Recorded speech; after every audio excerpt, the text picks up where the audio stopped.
Welcome to another edition of Whiskey, Games, and Nerd Stuff. Today's whiskey is a continuation of a sipping the Whistle Pig PiggyBack rye whiskey, aged 6 years.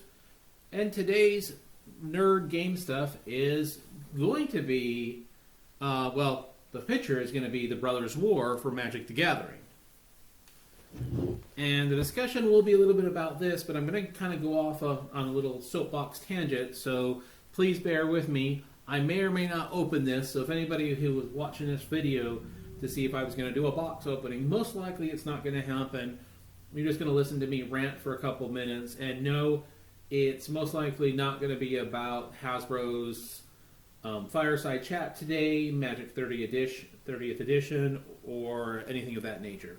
At least not directly anyway. Let's go ahead and take a sip of our whiskey. Do enjoy that whiskey. I so enjoy this. So today's conversation is going to be about what I call VPUH. What is VPUH, you ask? Good question. It's called the value per unit of happiness. Now, the value per unit of happiness is in no way an original concept, original idea, and there's other people that I've spoken with over the years that can articulate and explain what this is far better than I ever will. This just happened to be something that popped in my head today. It was a topic of conversation off and on with some friends and talking about entertainment and what we spend our dollars on and what we do for fun and things like that. And it reminded me of something that I keep going back to that I've always referred to as the VPUH, or value per unit of happiness. Or I've even said value per dollar of unit of happiness, so I thought I would kind of go on my little tangent about that. So, a couple things off the top. For the purpose of this particular discussion, I'm going to interchange happiness and entertainment and equate it to the same thing. So when I say happiness, kind of throw in entertainment in there. When I say entertainment, throw in the happiness in there. Now, that's not to say entertainment equals happiness, or happiness means something is entertainment. I'm just saying for the purpose of this particular discussion, I'm going to interchange those two and equate them for this discussion. Now, this is also not in any shape, way, or form any kind of financial advice. This is just a thought experiment, a discussion, has anybody thought about this kind of thing? Also, it's to pose some questions. And when we're making purchasing decisions, particularly entertainment purchasing decision, the question is, does VPUH, or whatever you're calling it, come into any kind of play into this discussion? So, okay, what is value per unit of happiness? Basically what it means is for every dollar you spend, every entertainment dollar, let's go ahead and fix that. For every entertainment dollar you spend, that equates to a certain level of happiness or entertainment value for a certain period of time. So, for example, maybe somebody spends $1 on a Coke. You know, some people love and live for the fountain Coke at their local gas station, and maybe some will drink that Coke in 5 minutes, some milk it. But for the sake of this particular discussion and this particular example, let's say a Coke costs $1. And if that Coke, you sip it and nurse it, and within 5 minutes you drink it, that $1 equated to 5 minutes of happiness / entertainment. Let's say you go to a movie, and in a movie, with the price of the movie, popcorn and drink, let's say you spend $20. Well, if a movie is 2 hours, that $20 you spent equated to 2 hours of happiness and entertainment. Let's say you buy a book, and a book costs you $15, and over time it takes you 8 hours to read that book. Then it would be a situation where that book that you spent for $15 on would equate to 8 hours of happiness. And let's say you buy a game, whether it's a video game or a board game, and that turns into 100 hours of entertainment. Well, then what that then means is that $60 you spend on a game equated to $100, excuse me, 100 hours of entertainment. So what you can do then is you can say, okay, if you come up with a baseline, whatever baseline you equate that as, you can say, if I was going to kind of narrow it down to that $60 level, well, at $1 a Coke, 60 Cokes would cost me $60. If it was 5 minutes a pop, you would just times that 5 minutes times 60, get that time value. If it was a movie and it was $20 to go to the movie, popcorn and drinks, well, to get to that same $60, you could go to 3 movies. Well, then that 3 movies would equate to 6 hours of entertainment / happiness. If you were to buy a book, and let's say you wanted to get $60 worth of books, that would be 4 books. Well, at 8 hours a pop to read, if it was 8 hours, you're looking at, what is that, 32 hours of entertainment. And then let's say a video game. A video game that's $60, that gives you 100 hours of entertainment.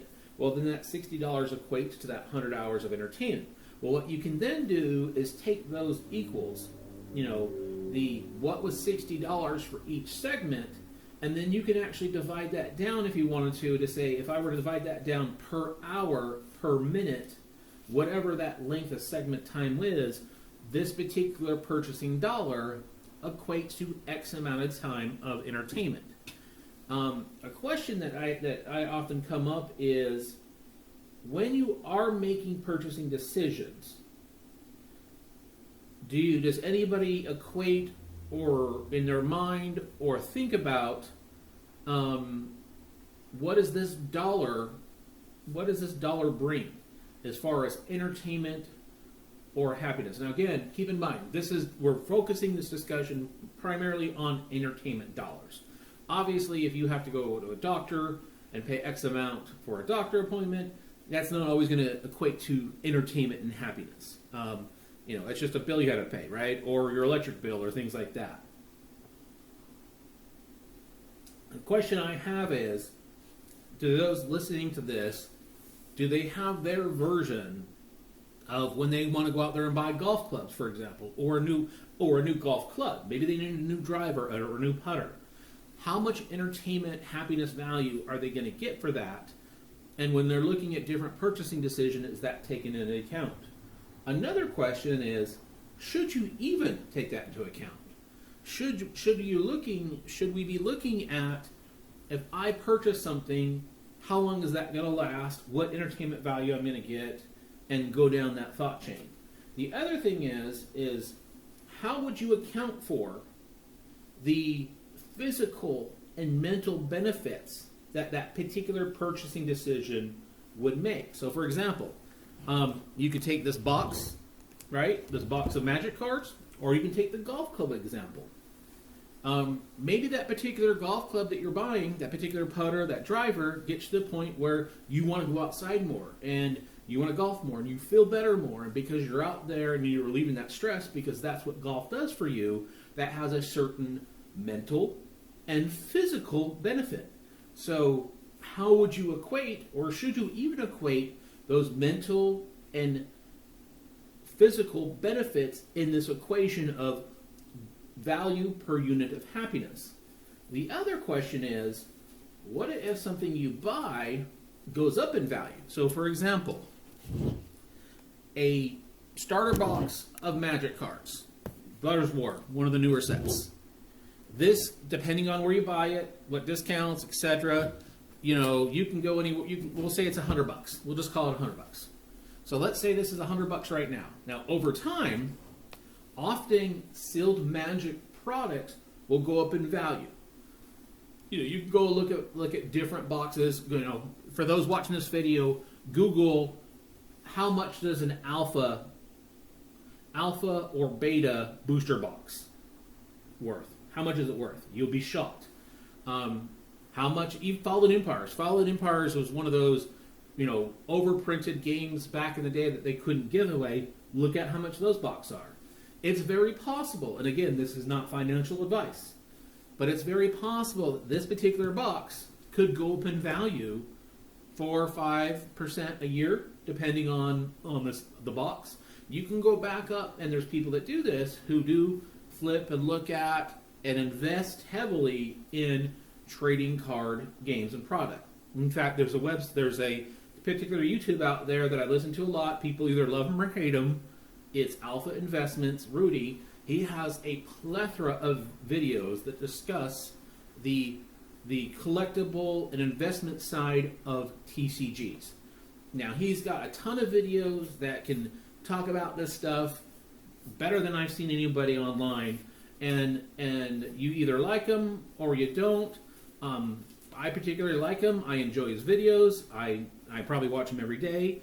But that's a particular person that when I look at, it's also a question of when that comes to that value per unit of happiness, when you can tell he loves TCGs.